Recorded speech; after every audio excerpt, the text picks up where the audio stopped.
गुरुदेव दत्त. आपण ज्या सोबताकडे पाहतो ते सोबतांचा विचार किंवा सोबतांचा भाव काय असला पाहिजे. आपण समाज धर्म निरूपण याकडे पाहतो. आज जगद्गुरू शंकराचार्याची जयंती आहे आणि जगद्गुरू शंकराचार्याने धर्मासाठी संस्कृतीसाठी फार मोठं योगदान केलेलं आहे. ते योगदान म्हणजे खरी समज आपल्याला असली पाहिजे. ही समज येणं हाच खरा मूळ धर्म आहे. पण आपल्याला मूळ धर्माची समज समजत नाही, ती समजली पाहिजे. म्हणून आपण आज अर्थ धर्म कर्म समज, अर्थ धर्म कर्म समज, ज्ञान सत्य भाव भज. आपण कुठे भजलं पाहिजे? सत्याकडे भजलं पाहिजे. सत्यम वद आपलं उपनिषद सांगतात. विचाराचं आचरण भज, योग्य समज. आपण विचाराने आचरणाने फार पक्के असलो पाहिजे.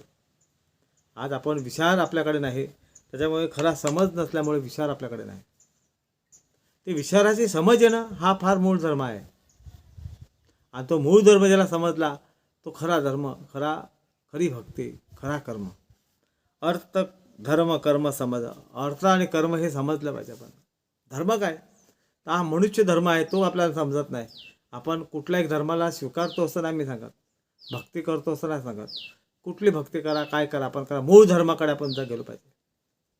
मी माणूस आहे, तो पण माणूस आहे. आपण एकमेकाशी माणसाची समज, माणसाला कसं ओळखलं पाहिजे. तो भले विचाराने चुकला असेल म्हणून त्याचा विचार तसा आहे, पण त्याला तू समजून सांग, त्याला खरी समज दे, तर खरा समज जर धर्मामध्ये तो येईल. आपण हे करत नाही.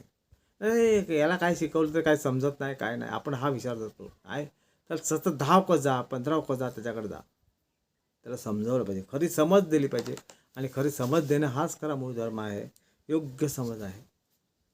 तेव्हा सोबतातला हा जो विचार आहे तो फार सुंदर विचार आहे, मांडलेला आहे. त्या विचाराकडे आपण आचरणात विचारात आणू. गुरुदेव दत्त.